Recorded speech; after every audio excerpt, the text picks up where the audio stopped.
Suka bete nggak kalau ponsel tiba-tiba hang atau mati mendadak? Pas lagi butuh-butuhnya buat kerjaan atau komunikasi sama keluarga dan kerabat, malah ngadat. Ya udah deh, kalau kantong cekak, mau nggak mau benerin tuh ponsel ke tempat reparasi. Abis seminggu emang sih penyakitnya hilang. Yang servis info beberapa part ada yang diganti, jatuhnya agak mahal. Kayak ada yang nggak beres. Diakalin nggak ya? Ya udah, simak aja deh tayangan berikut supaya paham. Tipu daya servis ponsel pintar selengkapnya.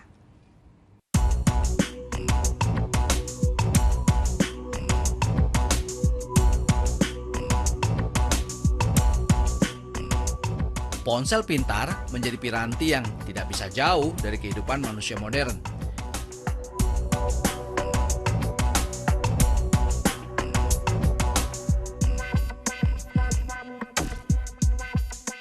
Namanya saja barang elektronik, pasti ada saja permasalahan yang timbul dari penggunaan ponsel yang berlebihan.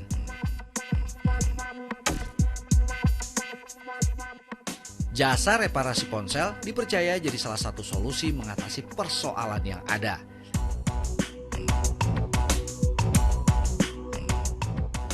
Tapi awas loh, jangan lengah waktu masrahin ponsel Anda untuk dioprek si tukang reparasi, karena seorang informan bagi-bagi cerita sumbang dari bisnis ini.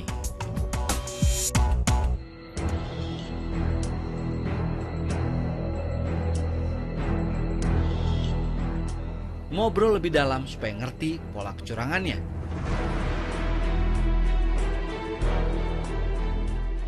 Itu yang kita sempat obrolin itu gimana Mas, yang kemarin di handphone itu Mas?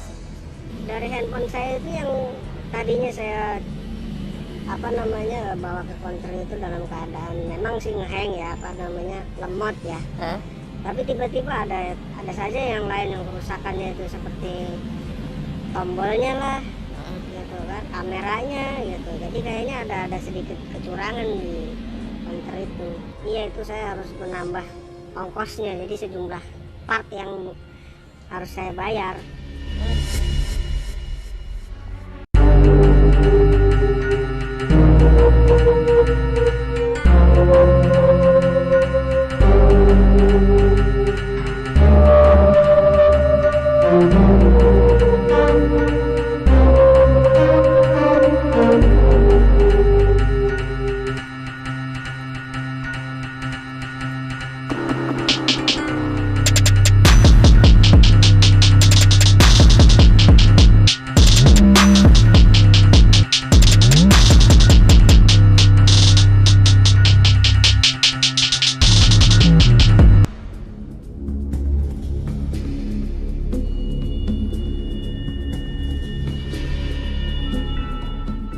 Penandaan kelar, saatnya dilempar ke jasa reparasi. Satu titik lokasi yang dicurigai, kami drop langsung ponsel ini dengan ngocehin keluhan yang ada.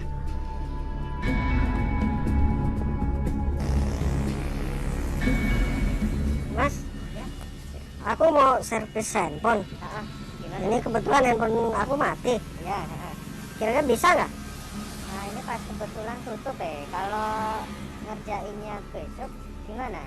Nanti boleh. Berapa lama? ya nanti saya kabarin aja, makanya tinggal kontak ya. Boleh. Oh, ya ini ya analisanya saya sih ini kemungkinan ya di LCD-nya nanti bisa yang kena, tapi nggak tahu lah. Itu analisa saya awal itu. Yo gitu. Ya coba aja tolong diperiksa dulu. Oke. Nanti kabarin ya Mas ya.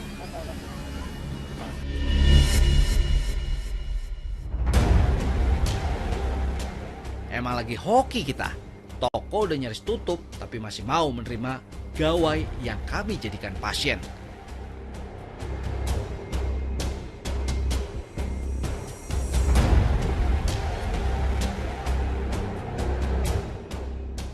Pengen tahu dong cara ngakalinnya?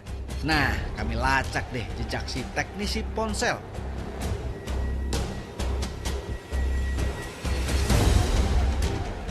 Lewat sebaran jaringan yang kami miliki, kediaman sang teknisi ponsel didapat.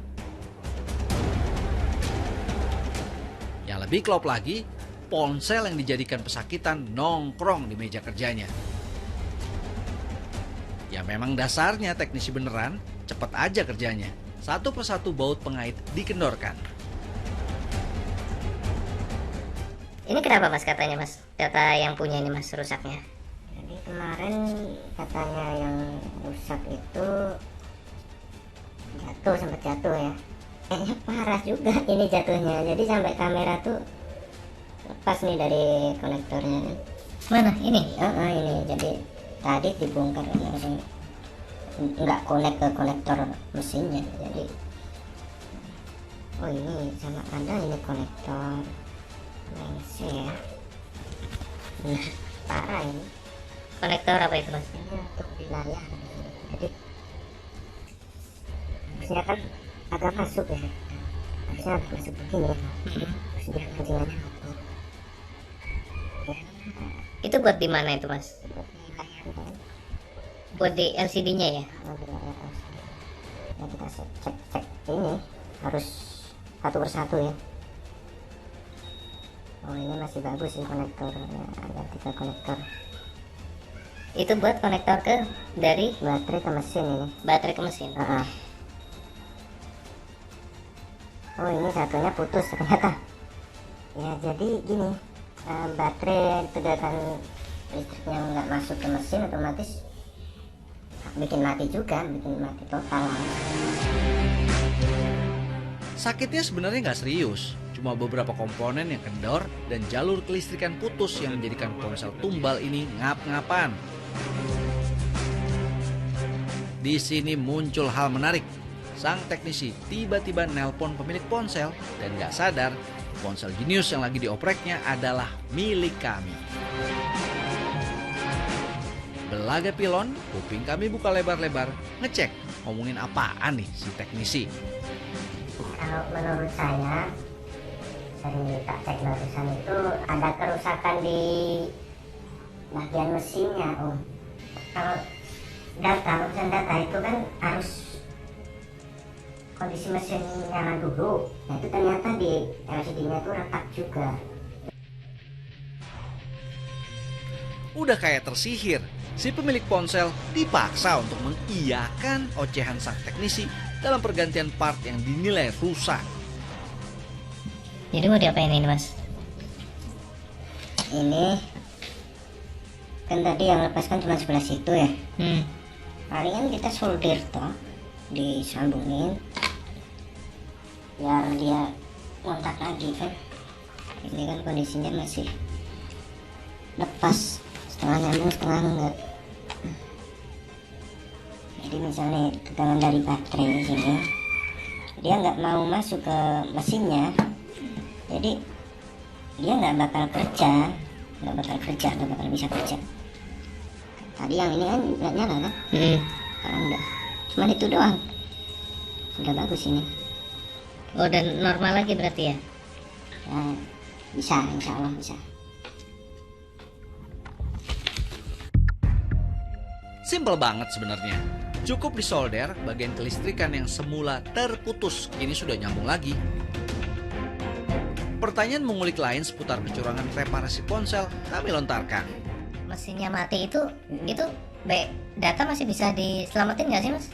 Ketika mesinnya mati, benar-benar mati karena ada konsleting lah, kecemplung air lah ya kan. Selama dia nggak mau connect ke komputer, kemungkinan kecil bisa diselamatin datanya. Walaupun sebetulnya kalau ada yang putus kayak tadi masih bisa diselamatin ya? Bisa, kalau cuma rusaknya sepele kayak yang barusan ini kan, masih bisa nanti datanya diselamatin. Biasanya apalagi mas yang sering kejadian tuh apa ya mas ya? Kalau dari ini ya sudut pandang teknisi nih, misal kayak ada yang rusak yang lain harus ganti IC lah. Apalagi IC itu kan paling sering dimanfaatin para reparasi untuk menarik keuntungan lebih banyak. Statement yang amat mengejutkan. Tapi kalau dilihat-lihat ada kecocokan saat dirinya memaksa si pemilik ponsel ini lewat obrolan di telepon beberapa saat lalu.